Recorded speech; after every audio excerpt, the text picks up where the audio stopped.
Here are the things that you didn't know about Olympic hockey in Italy this year. You can actually win the gold medal in 6 or 7 games. There's a qualification round. So a lot of people say that you need to win 6 games, but even though it's unlikely to be in the qualification round and still win gold, you could. Now moving on to stuff that you definitely don't know. Here's how a country like Italy got a lot of their players. The simple answer is that not a lot of them are born in Italy, but it actually goes a little deeper than that. Yes, they're using guys with Italian heritage. In preparation for this, they've actually just grabbed up guys who are currently playing in the Ice Hockey League, which is where the best Italian teams play in Europe. And they've actually built out a roster that feels very Italian because a lot of the roster is simply just playing there. And you actually have NHL prospects on this roster, but you're looking at guys who are playing for Italy that were born in Ontario, but have been playing in Italy for several years. Now you have a lot of guys outside of the NHL vying for spots, say from leagues like the AHL, which Latvia is using to round out their roster. But what you probably haven't heard is that the AHL doesn't take a break during the Olympics. So the teams losing guys for the Olympics just have to do without.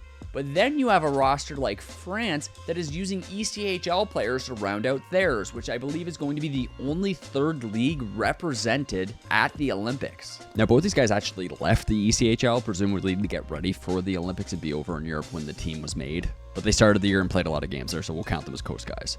Now, in case you didn't know, the NHL is the top league in North America, then the AHL, and then the ECHL. And yes, NHL teams have affiliates with ECHL teams, but the ECHL is not traditionally known for having a lot of guys go to the Olympics. But with all that being said, France looks to be the weakest team that we will see represented at the Olympics. An interesting note, too, is the Swiss only have NHL players or guys that are currently playing in the Swiss National League. And then you got a team like Denmark, which has the opposite and has guys from most of the top leagues across Europe, and the NHL, of course. But the Swiss are grabbing from 2 spots, and a country like Denmark is grabbing from everywhere. Slovakia has an NCAA D1 college player on their roster, and only 1 player that's playing in the Slovakian top league rostered too. Interestingly, it looks like a lot of the roster that doesn't play in the NHL actually just plays in Czechia. And then you have Team Germany, which is made up of guys from the NHL and the AHL, and then is rounded out by DEL players and 1 guy from the Swiss National League. I would suspect at this tournament, this is going to be the roster that's the most annoying to play against, that probably isn't going to win a lot of games. And if you want to look at something interesting, there's 1 non-NHL player on Finland's roster. Finland has injury issues this year.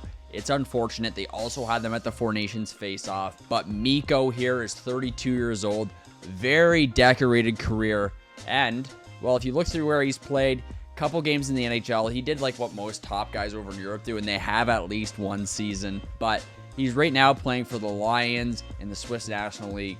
He's a pretty solid player, and like I said, very decorated. But he at very least played in the NHL at one point, however so brief. But he's very decorated, and he's definitely not a fish out of water. The guys that are playing from the ECHL, they're definitely going to feel like that. Now, here are some NHL related notes to the Olympics. A trade freeze starts on February 4th, and they can't make any trades after that. But it lifts on February 22nd, and you should expect to see some trades that day or the day after. The guys that aren't participating in the Olympics from the NHL get a total of 10 days off from the 6th to the 16th, with the Olympic tournament running from the 11th to 22nd. So while the Olympics is going on, these guys get a vacation. And that's just some random stuff that you may not know about the Olympics. If you enjoyed today's video, guys, make sure to drop a comment or subscribe.